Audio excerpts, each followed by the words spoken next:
Assalomu alaykum chorva ishqibozlari.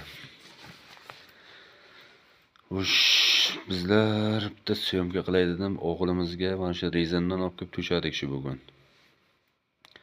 Mularda mana tuyoq kasal, oqsillar, har xil shamollashlar, ayniqsa sigir boqaman deganlarga uzoq vaqt boqishga tayga bunaqa rezinlar bo'lmasa bo'lmaydi. Rezinni rulonidan olib kelib to'shadik. Eniga 2 metr, uzunligi o'g'lingizni razmeriga qarab kesib olsangiz bo'ladi. Samarqand viloyati Zapchas bozoridan oldik. Bizda adresimiz Tayloq tumaniga, ya'ni uyimiz. Bu rezinni lekin Zapchas bozoridan oldik, Samarqanddan. O'zimiz samarqandlik. Mana shu narsani mo'l tagiga taylasa uzoq vaqt boqaman desangiz, mo'lni o'zgarishi ham yaxshi bo'ladi.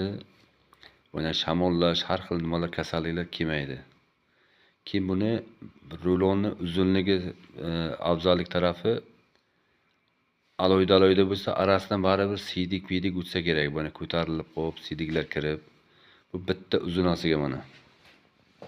Baqi ham devorga yopishgan, arasiga hech nima kirmaydi. O'g'limiz uzunligi 13 metr. O siyli qilib to'shadik.